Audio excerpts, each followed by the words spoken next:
stood outside the luxury hotel in the freezing New York rain, holding divorce papers in my shaking hands.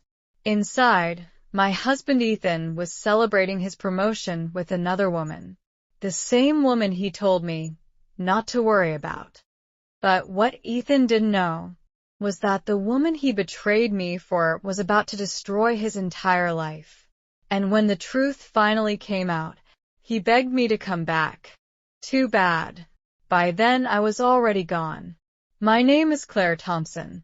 At 29 years old, my life in Chicago was defined by a simple, quiet contentment. My husband, Ethan, and I weren't wealthy by the city's standards, but we were happy, or at least, that was the reality I chose to inhabit. Ethan was a rising star at Blackstone and Reed, a powerhouse finance firm where ambition often outweighed sleep. His life became a blur of long hours, late-night strategy meetings, and endless business trips that took him further away from me. Every time the loneliness began to ache and I dared to complain, he would pull me close, smile that familiar smile, and kiss my forehead. "Just a little longer, babe," he'd whisper. "I'm doing all of this for our future. For us." And I believed him, because that's what wives do when they love someone with their whole soul. We trust. We choose to ignore the cold shadows, even when the warning signs are flickering right in front of our eyes. The gala. The shift began on a cold night in downtown Chicago. Ethan had invited me to the company's annual gala, a room filled with expensive perfume, forced laughter, and sharp suits. That was where I met her, Vanessa Cole. She was everything I wasn't. Beautiful, confident, radiating power. She wasn't just another executive. She was Ethan's new boss. The moment our hands met, a strange, icy chill settled in my chest. She smiled at me with a polite mask, but her eyes never left Ethan. For the rest of the night, she was a constant fixture at his side. She laughed a little too loudly at his jokes, her hand lingering on his arm, whispering secrets into his ear that made him flush. I sat alone at our table, nursing a drink and pretending to study the decor, desperately trying to swallow the lump in my throat. On the silent drive home, the tension was suffocating. I finally gathered the courage to ask, "Do you like her?" Ethan let out a sharp, immediate laugh. "Claire, seriously? She's my boss, nothing more. Don't be paranoid." But as he spoke, his eyes remained fixed on the road, never meeting mine. And in that silence, I knew the man I loved was already slipping away. The betrayal. Over the next few months, the distance between us became a canyon. The dinners together stopped. My phone calls went to voicemail. The words "I love you" became a ghost of the past. Then came the night the world stopped spinning. At 2:14 a.m., while the sound of the shower ran in the background, Ethan's phone buzzed on the nightstand. A notification lit up the dark room. Vanessa, red heart. My heart didn't just break. It stopped. My hands shook as I opened the thread, and the words I saw destroyed the last of my innocence. "Vanessa, I can't wait until your wife is finally out of the picture. Ethan, soon." I couldn't breathe. The air felt like lead in my lungs. 7 years of shared dreams, 7 years of building a life together. And this was the end? I was being treated like a calculated obstacle in his shiny new life. That night, I didn't scream. I didn't wake him. I simply lay there, crying silently in the dark beside him while he slept peacefully, as if he hadn't just shattered my entire world into 1,000 jagged pieces. A week later, the mask finally slipped and Ethan confessed. But it wasn't because his conscience had found him. or because he felt a shred of guilt for the life we had built. It was because Vanessa had issued an ultimatum. It was her world or mine, her power or our history. And for Ethan, the choice was effortless. "I'm sorry, Claire," he said, his voice as cold and hollow as an empty room. "People change. I've outgrown this life. I've outgrown us. People change." That was his only explanation. There were no tears in his eyes, no remorse in his tone, just a chilling indifference. He looked at me not as the woman he had spent 7 years with, but as a ghost he was tired of seeing. Then came the final, public humiliation. Barely 2 months after the ink had dried on our divorce papers, the photos appeared online. Ethan and Vanessa, glowing on a luxury yacht in the Mediterranean. A diamond ring that caught the sun perfectly. Their smiles were flawless, polished, and cruel. The caption read, "Sometimes you have to risk everything for true love." I stared at the screen in utter disbelief. 7 years of my life were erased in a single post, as if I were a mistake he had finally corrected. But as I sat in the ruins of my heart, I didn't know that the clock was already ticking for them. Karma was already on its way. The secret.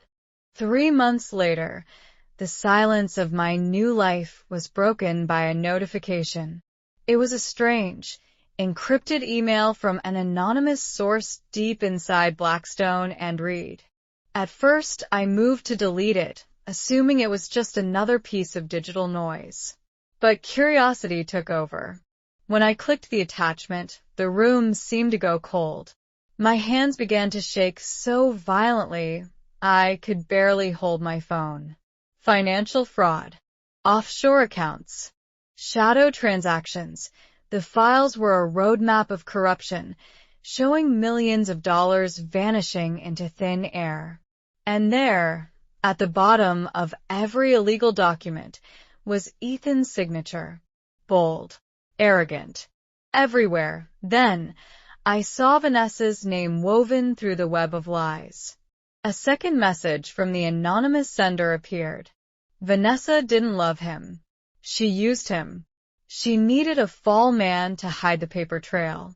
Now, the federal investigators are closing in. Suddenly, the fog lifted and everything made perfect sense. The sudden promotions, the expensive gifts, the rapid climb up the corporate ladder. It wasn't because Ethan was a genius. He wasn't special. He was a pawn. Ethan had traded his soul for a woman who had been planning his downfall from the very first night they met. He thought he was moving into a palace, but Vanessa had been building him a golden cage. How are you planning to reveal the anonymous sender in the next part? Is it a disgruntled employee, or perhaps someone even closer to the scandal? The downfall. One Tuesday morning, I sat in my quiet kitchen and turned on the news, only to feel the world tilt on its axis. I nearly dropped my coffee as the breaking news banner flashed across the screen in bright, jarring red. Federal agents had raided the headquarters of Blackstone and Reed. The chaos was absolute. The report stated that Vanessa Cole had vanished overnight, leaving behind a trail of empty accounts and burned bridges. The prestigious firm, once thought to be untouchable, collapsed within hours under the weight of its own corruption. And then I saw him. The camera cut to grainy footage of Ethan being led away in handcuffs outside his luxury apartment building, the same glass and steel fortress he had once told me I was too ordinary to live in. Social media exploded with the scandal. Every news outlet was plastered with his face, labeled with words that now defined him. Criminal. Fraud. Liar.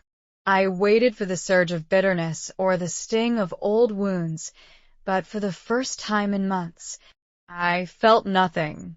No burning anger, no lingering sadness, just a profound, quiet peace. The man who had calculatedly destroyed my world had finally, inevitably, destroyed his own. The final call. 6 months passed. The world moved on, and I began to find myself again in the silence. Then, my phone vibrated with a call from an unknown number. I hesitated, almost letting it go to voicemail, but something compelled me to answer. When I pressed the phone to my ear, the voice on the other end was a ghost. Claire. It was Ethan. But he didn't sound like the arrogant executive who had walked out on me. He sounded small, broken. His voice was a jagged rasp of the man he used to be. I made a mistake, Claire. The biggest mistake of my life, he choked out. I stayed silent, the cold air of the room settling around me. I didn't offer him the comfort he was clearly fishing for. She used me, he whispered, the sound of tears thick in his throat. She planned it all from the start. I see it now. You were the only person who ever truly, selflessly loved me. I've lost everything, Claire. Everything. I realized then that he was waiting for me to play my old role. He expected me to be his safety net, to offer him a way back, or to tell him it would be okay. He thought my love was a permanent resource he could tap into whenever he hit rock bottom. But some betrayals don't just break your heart. They rewrite your soul. I took a slow, deep breath, feeling the weight of the last 7 years finally lift off my shoulders. No, Ethan, I said, my voice steady and clear. You didn't just lose your money or your reputation. You lost me. Without waiting for a response, I hung up. I didn't block him. I didn't need to. He was finally a stranger again. And for the first time in a long time, the future looked wide open. Sometimes revenge isn't screaming. It isn't fighting. It isn't destroying someone back. Sometimes revenge is simply surviving, healing, and watching the people who betrayed you collapse under the weight of their own choices. Because karma never misses.